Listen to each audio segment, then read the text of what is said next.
Senhor presidente, senhoras e senhores deputados, senhoras e senhores convidados, fizeram muito bem os deputados Eduardo Bolsonaro, o delegado Valdir e o príncipe Luiz Felipe de Orleans e Bragança ao proporem a presente sessão solene. Eu, com muita satisfação, os cumprimento pela brilhante iniciativa.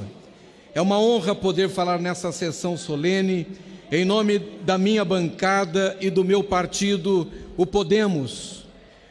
Hoje, nessa minha breve manifestação, procurarei também ser um porta-voz de outras duas instituições, a Frente Parlamentar Evangélica, da qual sou membro e dirigente, e a União Geral dos Trabalhadores, a UGT, da qual sou vice-presidente nacional. O 13 de maio, que completa 131 anos, é uma das datas mais importantes da nossa história. Esse foi o dia em que a autoridade imperial do Brasil, a princesa Isabel, assinou a Lei Áurea que aboliu a escravidão em nosso país. Mas é justo também lembrar o importante papel do parlamento que discutiu, votou e aprovou o texto que se tornou lei. Parlamento presidido por um Lucena, inclusive, o deputado Henrique Pereira de Lucena, o Barão de Lucena, que viria a ser o último presidente da Câmara dos Deputados sob a monarquia. Esse parlamento, senhor presidente, foi corajoso, ousado, valente. Quando fazemos uma visita às atas das sessões daquele período, constatamos claramente o tamanho e a força dos interesses contrariados. E a se julgar pelos desdobramentos que culminaram inclusive com a própria queda do Império um ano e meio depois, quando da proclamação da República, deve-se valorizar ainda mais a força moral daquele parlamento que rompeu naquela votação um ciclo de vergonha e de dor. A Lei Áurea nasceu em um tempo recorde. O governo imperial enviou ao parlamento numa terça-feira o projeto de lei que aboliria a escravidão. Os deputados aprovaram o texto na quinta, os senadores no domingo. A lei foi sancionada pela princesa imediatamente e o Rio, capital do Império, explodiu em festa. O primeiro local do Brasil a libertar os escravos foi o Ceará, em 1884. Em São Paulo, a pioneira foi a cidade de Santos, 3 décadas depois. E eu quero pedir, senhor presidente, que se complemente o meu tempo, porque 5 minutos, obrigado.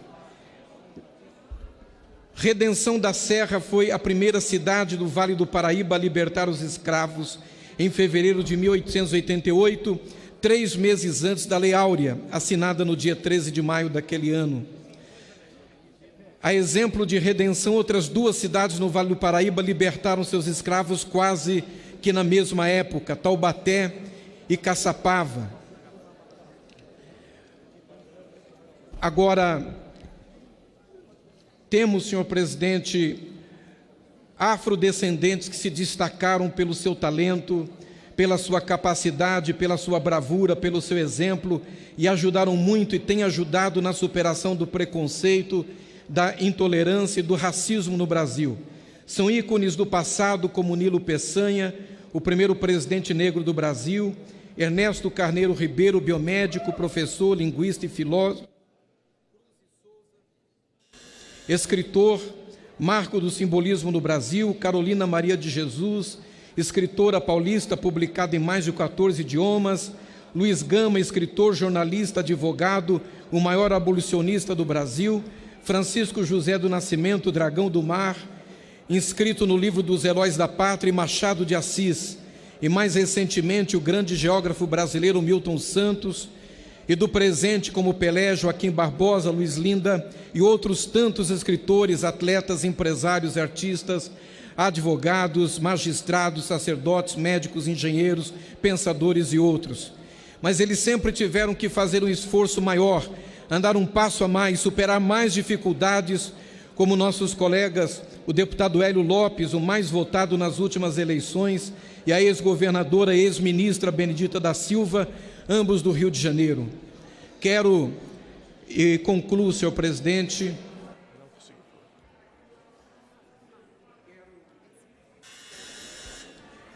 quero ainda lembrar que a crise econômica e social que abateu o Brasil atinge a todos, independentemente da cor da pele e da raça, e precisa ser superada com a nossa união. Brancos e afrodescendentes sofrem com o desemprego, com a insegurança, com a crise no serviço público de saúde, com as drogas, etc. Não temos como voltar ao passado e apagar o que aconteceu aqui, mas temos obrigação de lutar para que nos nossos dias o Brasil vença sua luta contra o trabalho escravo e o trabalho análogo à escravidão.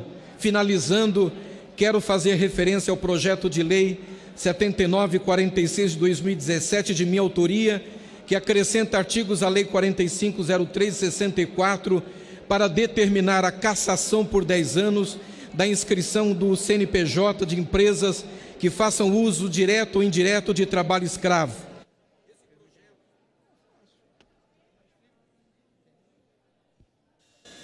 Este projeto dorme na CCJ em berço esplêndido, aguardando a designação de relator, e lutar pela sua aprovação e lutar contra o trabalho escravo é a nossa melhor homenagem ao 13 de maio de 1888. A princesa Isabel, senhor presidente, senhoras e senhores deputados, tomou um lado, uniu-se aos abolicionistas, ficou do lado da justiça, ao lado de Deus, o lado certo. Que Deus nos dê firmeza, nos dê grandeza moral e nos ajude a também nos posicionarmos, a ocuparmos o lado certo. Agora é a nossa vez. Viva 13 de maio, viva o Dia da Liberdade, viva o Brasil. Que Deus nos abençoe. Obrigado, deputado.